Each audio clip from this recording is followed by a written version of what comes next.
Tranquilo, né? É isso. Infelizmente, a gente vive num país louco, né? Realmente. Pois é, e a gente tá nessa onda desse fla-flu político. A gente mesmo no Porta sofre com isso em bases quase diárias, do tipo de gente que nos ama e gente que nos odeia, dependendo do vídeo que a gente faça. Mas o bom é que Te ama e odeia pelo mesmo argumento, inclusive, né? Não. Pela mesma piada. A mesma piada que tu fez lá desperta sentimentos de ódio Em dois grupos diferentes. E tu é xingado de coisas opostas pela mesma coisa também. O Greg, uma vez, escreveu um roteiro. O Greg ou o Fábio, eu não lembro mais. É um roteiro sacaneando a Polícia Federal.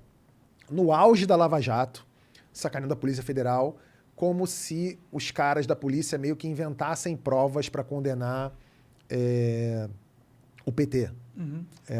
O roteiro era um cara da polícia, ele falava assim... mas então, aqui estão as provas, o fulano fez isso, o fulano fez aquilo, e o cara falava assim, tá, mas e o Lula? Tem alguma coisa pro Lula? Não, então, o Lula não tem nada por enquanto, mas tem isso aqui, tem isso aqui. Tá, mas e o Lula? Não quer... E aí, no auge da Lava Jato, caíram de pau no Porta. Falando até uns absurdos, assim, Lei Rouanet, como se a gente tivesse recebido o dinheiro da Lei Rouanet. Lei Rouanet, para quem não sabe, a Lei Rouanet não tem nem dinheiro pro audiovisual. É outra lei, a lei do audiovisual. Lei Rouanet nunca teve no Porta a Lei Rouanet. Mas, Lei Rouanet, sei lá o quê. Se tivesse, foda-se também. Foda-se, né? mas não vem ao caso. Mas caíram de pau na gente como se a gente fosse praticamente um diretório do PSOL ou do PT, né? Esquecendo que no Porta a gente fez reunião de emergência 2, que foram vídeos muito acessados, mais acessados inclusive que esse, que a gente batia com força no Lula e na Dilma. Tem vídeo nosso que termina com o cara falando Bessias, tem um que entra o cara, que entra o Hannibal Lecter preso, fazendo uma brincadeira com o Hannibal, e ele ia ficar, e ele tá com medo de ir pra cela com o Lula. Assim, umas coisas muito... A gente fazia no Porta, e ninguém nunca chamou a gente de comprados pelo Aécio, ou tucanos, nunca rolou. Então, no Porta, a gente sempre bateu no poder. O poder agora tá onde? Tá no colo do Bolsonaro. Então, você tem que bater no poder. O humor, via de regra, o humor é mais oposição. Não existe o humor a favor, sabe? Até tem uns canais merda aí que fazem... E é ruim. É uma bosta, é claro que vai ser. Mas o Porta sacaneou muitas vezes o PT, sacaneou muitas vezes o Temer, que depois virou presidente, e sacaneia agora o governo Bolsonaro. É isso aí. Sim. É isso. E tem que ter essa parada aí. Tem que ter. E que bom que vocês compraram essa. Só que a gente vive numa sociedade assim, o Brasil, eu sempre falo essa frase, o Brasil é o país onde política é futebol, futebol é religião e religião é política. Ah, caralho, é boa essa frase. Essa é a verdade do Brasil. Política aqui é futebol. Então, se você fala mal, se você critica jogador B, Bolsonaro ou critica o Lula, você sofre com torcida organizada. Total. É torcida organizada que tem. Futebol aqui é religião. Os caras são xiitas fanáticos, loucos. É gente que é capaz de matar num estádio porque você falou mal do time dele, ou do atacante do sei lá o quê, ou sacaneou a camisa do time dele. É loucura. E a religião aqui, que devia ser o que promove a paz, a igualdade, que promove a fraternidade das pessoas, é política. Os caras querem saber de dinheiro e de senha do cartão. É isso que eles querem. Querem poder, querem eleger deputado. E o Brasil é esse país, infelizmente. E a gente no Porta sacaneia isso. Tá certo, acho que é importante ter... É por isso que faz sucesso também. O lance dos políticos, da galera de comédia não ser um canal de oposição é algo que me chama muita atenção. Primeiro que me chama muita atenção alguém ter político de estimação. O cara é fã de político.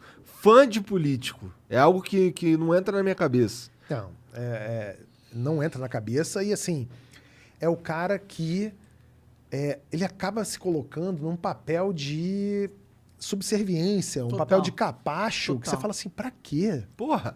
Você não tá vendo que esse cara amanhã vai te fuder?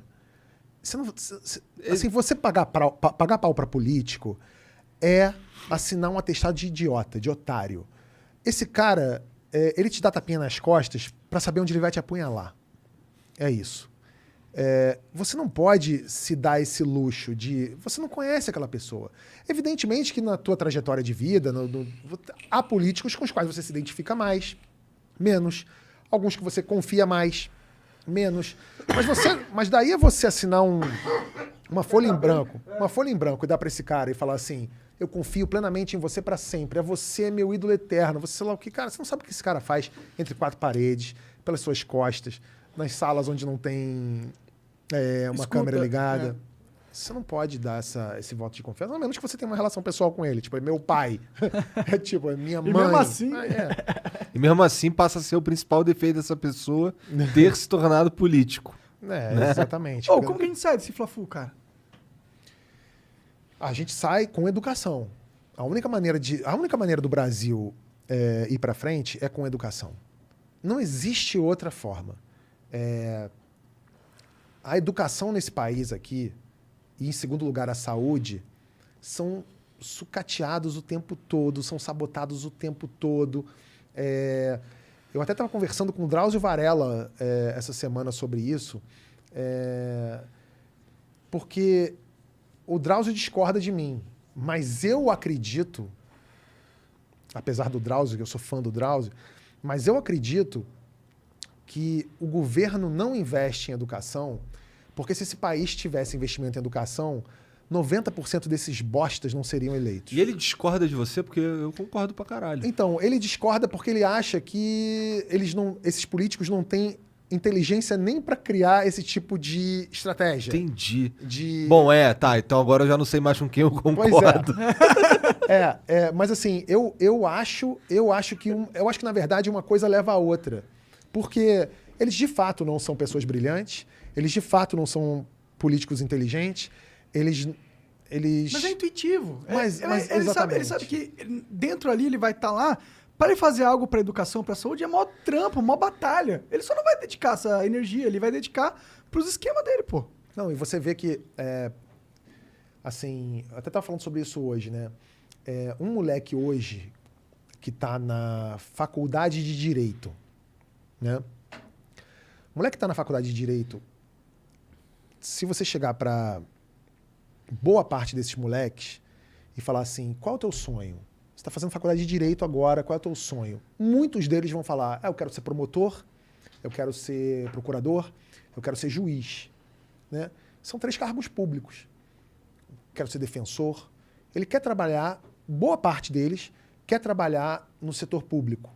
Né? O cara que está fazendo Direito. O cara que está fazendo Medicina, chega para ele e pergunta, e aí, você quer trabalhar no SUS? Não. Ele vai falar assim, nem fudendo. Não quero trabalhar no SUS. E o SUS é foda. A gente só chegou no nível de vacinação que a gente tem no Brasil, apesar do Bolsonaro, por causa do SUS. Mas por que não paga tão bem? Pergunta para um moleque. Você imagina, existe carreira mais sabotada e mal vista do que professor no Brasil? O cara, quando você fala assim, fulano é o quê? É professor?